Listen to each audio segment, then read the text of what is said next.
I'd like you to indulge me in something called a mind-melding exercise, a groupthink exercise. Have you ever done this sort of thing before, where we all try and come to the same answer to a particular question? And the question is, try and think of the most advanced human being on the planet today, the best example of our species.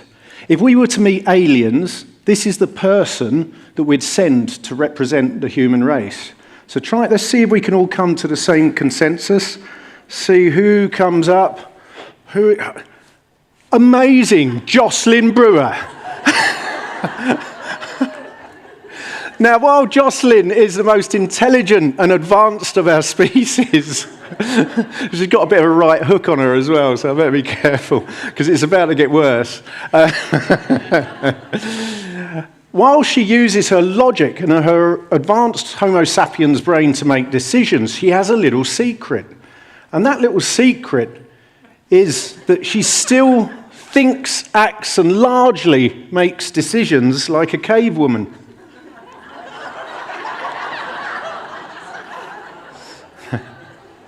Whatever hair conditioner you're using, stick with it. It's working, right? Now look, to be fair to Jocelyn, it's all of us. We all instinctively behave like cave people. And that's because that's what we are still. That's where our brains still are. We have biases, heuristics, thinking traps, intuition, gut feel, system 1 versus system 2, reptilian versus mammalian brains, informing everything we do hundreds of times a day. And the bottom line of what we're trying to do is thrive, is procreate and survive as a species. But it's been 0.002% of the time since we split with our common ancestor with chimpanzees that we've been living and working in the way we do today. And that's caused some problems. That's caused something called mismatches. Physical mismatches. So these physical mismatches, and I apologize for some of the images in advance because they're quite upsetting, but these are from the agricultural revolution. This is from when we stopped moving around, domesticated animals, and started living in close proximity with them. And it led to these diseases. Have you ever wondered why they're called cowpox, swine flu, chicken pox? Influenza came from the waterfowl that we'd domesticated. There's a key problem here. Have you ever wondered why an agricultural civilization, when it goes to a new continent and meets an indigenous forager civilization, up to 80% of that new civilization that's just been exposed to these diseases dies, is wiped out? They haven't had the 12,000 years to get used to these physical changes from living closely with domestic animals. There are also physical mismatches from the industrial and information revolution that we're living with. And you'll recognize these as the biggest killers today in our society. But even things like tooth decay. There's barely any evidence of tooth decay in the fossil record. And yet you find a 16-year-old today that hasn't got a filling. And then finally, my specialism are these psychological mismatches from all of these revolutions. Anxiety, stress, depression. Now, don't get me wrong, these are important, they're necessary, they've been evolutionarily selected in us because they serve a really useful and important purpose, but not to the level and extent at which we're experiencing them in society today. And there are other psychological issues that are being compounded by living the way we do today. Now, I don't want to throw the baby out with the bathwater. I love my air conditioning, smartphone, and 3-ply toilet tissue as much as the next person. But there's something gone fundamentally wrong. And if you really think about it, over the last 2 days, every single talk we've listened to is about addressing this issue of mismatch. Now, from my decade of research, it's evident that I guess we fundamentally have these psychological issues, this feeling of hollowness, because of this weird acceleration from millions of years of evolution, or 300,000 years that Homo sapiens has been around, and we've suddenly jumped to how we live in the last couple of decades in particular. And for me, from my research, there are 3 key causes of this, 3 key C's, which I'll take you through. And the first one is community. Now, I was driving, or I wasn't driving, I was flying from Sydney to London. It would take a bloody long time if I was driving. So I was flying from Sydney to London via Dubai about 7 years ago, and I was looking out the window, and sorry, I don't think you quite appreciated that animation. It took 3 hours to do. There we go. Yeah, that's better. Right, and as I looked out of the window, I was flying over Iran, and it was this city here, and I found out afterwards it's called Yazd. It was established in AD 500, and it was pretty similar. A lot of the old towns throughout the Middle East looked like this, and if you look at it, there's something different there. The whole members of the family would live next to each other, but in their own private areas. They'd have their own courtyard where they'd commune and mix with each other. And this is a pattern you'll see throughout history, from the Amazonian rainforest to China. You'd have villages and settlements in circles. But even in that least sociable of species, the English, they used to centre their villages around a village green. But we've lost something. We don't build cities like this anymore. There is a sense of community lost that we're all dealing with. Now, community has a lot of different definitions in the academic literature, but one of the key consistent words is belonging. We've lost a sense of belonging, and there are loads of reasons for this, but I guess it comes down, one of the large ones, to a loss of institutions. We're a much more secular society. We're not congregating as much anymore. We don't work for the same company for 40 years anymore. We're moving away from our families. I mean, how many of you, probably 50%, don't live in the same town as your family did? You know, we're moving away from our families and we're losing a sense of tribe. And this is profoundly important to us as a species. And the reason for that, uniquely to us as a species, is in the whites of this young man's eyes, literally in the whites of his eyes, in the sclera. We are the only primate out of more than 300 species that have visible sclera. And that serves an evolutionary disadvantage. If you see a ripe fruit, then the people around you can see you looking at it and they can grab it before you. If you see a predator coming and you're looking like that, the people around you can see where you're looking, get out the way, and you become the prey. So there's an evolutionary disadvantage to the whites of the eyes. The one advantage is in communication, is in understanding what that person you're with is thinking, in empathy. There's a second level to this. There's been some fantastic work by Michael Tomasello on Becoming Human, where chimpanzees will cooperate with each other, our closest living relatives, and they'll work together on what's called a cooperative pulling experiment, where it needs two chimps to be able to pull this apparatus towards them to be able to reach some treats. Now, invariably, one of those chimps will get to the treats first, and they'll grab the treats, go off and consume them. And the other one shuffles off, a little bit upset. No treats. Now, look what happens when humans do this exact same task. 3-year-olds, you can already see they're looking at each other. They're communicating, even non-verbally. And when one of them invariably gets to the treats first, they wait for the other kid to get their treat or help them get their treat. And if one of them gets 3 and the other one gets 1, then they will share them equitably. Now, look, we know we're terrible at self-regulation, me in particular, but I think it's the bottom of those 24 VIA character strengths that 21 million people have completed that survey. It's the least common of the top character strengths. So we're terrible at self-regulation for me, but we're fantastic at it for we. And this is essential. This is part of our being because we need to contribute. I'll explain this second of the C's now. This is my adorable son, Ollie Olsen.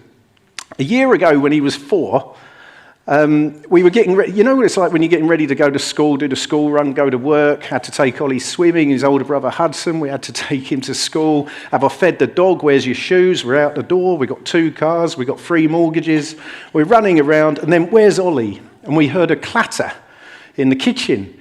And so we went running into the kitchen, and there's Ollie with the tap full on. He'd pulled a stool up so he could reach the dirty washing and was wanting to wash up. And we went, Ollie, no! Put it down. God, we've got to get you changed now. God, we haven't got time for this. Come on. Now, poor Ollie hasn't offered to help with a single chore in over a year now. And who can blame him, though? Because we're not giving him the time to nurture, to contribute. It's not Ollie, it's a natural human desire to contribute. Studies show that if you give a 3-year-old a lovely brand new toy that they're overjoyed with, they will play with it. But if somebody walks into that room and drops something and is struggling to pick it up, the 3-year-old will discard a brand new toy and go and help that person, even if it's a stranger, pick it up. So yes, we have empathy, but we also have altruism, which makes us the most cooperative species that I can find, notwithstanding any others like termites or dolphins in the world.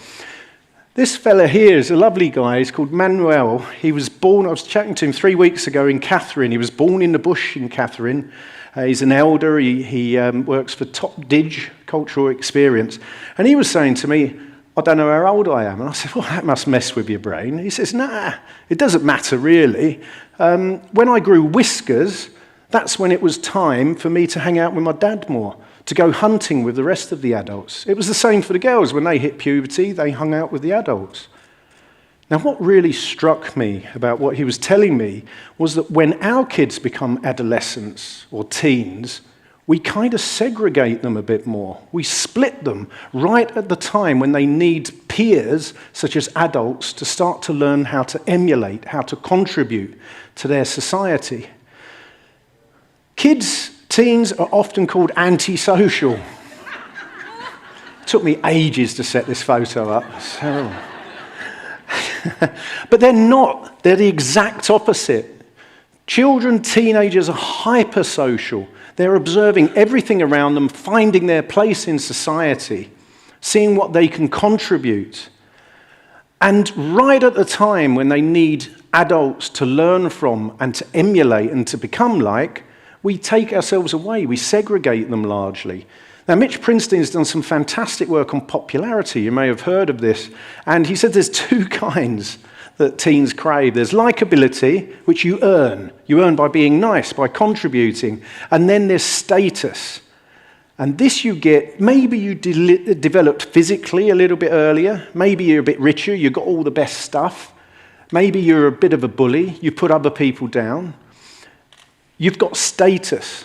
And children, teens, now look to these people to emulate. These are their peers because we've taken ourselves, adults, out of the equation largely. We haven't given them an opportunity to develop self-worth by contributing to our families, to our communities. If you ever hang out with an indigenous forager society, if you ever watch a documentary, it's quite marked how much the kids mix with adults, but how much an 8-year-old will be doing to help out a 6-year-old. Or how much a 7-year-old is running around with a sharp knife, and I'm going, oh my God, but they're actually safer with it and better at using it than I am. They're developing self-worth. They're finding out what their strengths and virtues are, and they're contributing them to their communities. And self-worth is an absolutely essential thing we have to instill in our teens and our children in order to be able to cope with comparison. Now, comparison's a bloody good thing. Comparison is a pole vault to learning, to accelerating learning. But with social media, it's a big stick with which we beat ourselves, and it impacts our mental health. It's what I call a Kardashian complex. For most of human history, we've compared ourselves to 20 or 30 other people in our immediate family, or 200 in our wider tribe or village. Now we're comparing ourselves to 7.9 billion other human beings, the fastest, the fittest, the pertest buttocks. That's what I look for anyway. The most successful, the most intelligent, and it leads to an inevitable feeling of inadequacy. And we haven't developed the self-worth to be vulnerable enough to deal with this sense of inadequacy, to deal with this comparison. There's a further problem with keyboard jockeys. Now, look, we know the voice inside our head is usually negative. We've got a negativity bias. The internal chatter is inside our car, which is an extension of our craniums. It's usually quite negative. Online, when you don't have to look someone in the eyes, people are more likely to troll someone. So this is interesting because how do you deal with that? If you've got 100 comments on your social media post and one is negative, that's the one you remember, isn't it? We just focus on that. And you can deal with it if you've developed self-worth, virtues, strengths that you know you're contributing to your society. Now, there's something here in Australia called tall poppy syndrome. But don't be down on yourself. Tall poppy syndrome is a thing that we've selected, we've evolved as a human. You will find it in all indigenous foraging societies today, which is a good proxy for how we've lived for most of human history, that they have a similar policy. Say you've got a great hunter, and he comes trotting back into the village. I don't know why he'd walk like that, but because he's got an antelope on his shoulders, and he throws it down, and he's standing all proud. If people perceive his head is getting too big, if he's getting too big for his boots, the response from the village isn't, "Oh, wow, thanks a lot for that." It's, "Is that it? What a tiddler." And anthropologists have recorded this everywhere. They bring people down to do anything to maintain an egalitarian society where nobody is too big for their own boots. And the hunter takes it in the right spirit because he's developed self-worth. He knows what he's contributing and he doesn't have to big himself up to feel it. And that seems totally contrary to how we behave in our modern society. So look, I've given you these 3 C's, these 3 causes of unhappiness. So being an eternal optimist, I have to give you 3 A's, 3 actions on what we can do about it. And first of all is just the awareness of what we've been sharing and speaking about changes your behavior. Is that third house or mortgage worth it? Because when you're on your deathbed, you won't be saying, "Oh, that was lovely, that third house I visited twice a month." Or will you be saying, "I should have spent more time with my kids"? But the second one's really pragmatic. Business dictates and really massively influences our lives, our society. And what influences them is literally the bottom line. It's profit and loss, it's the dollar. And we've got to harness that. Some businesses are great, they're saying, "Well, let's try and do a 4-day week." But we need a 4-day week with our kids off of school one day to actually really benefit from that. But what we need then is the government to not just have token well-being statements. We need them to start using fiscal incentives to benefit businesses that do things to improve society, to improve community. Because if they do that, then the government has lower expenditure on healthcare, education, and incarceration. And if you start giving tax incentives back to businesses that are doing right by society, then it will start an upward spiral. And I guess that's it. I mean, my message overall is time. Just try and take more time for your family, for your kids, for your teens in particular. Try and spend more time to learn your skills, your values, your virtues, and give those to your communities, because that's what's key. And if we have this bottom-up movement that's matched by some top-down, genuine government commitment, then we're actually going to be able to rediscover the meaning and purpose in our lives that is the true root, the true cause of happiness for us as a society. Thank you. Oi, budge!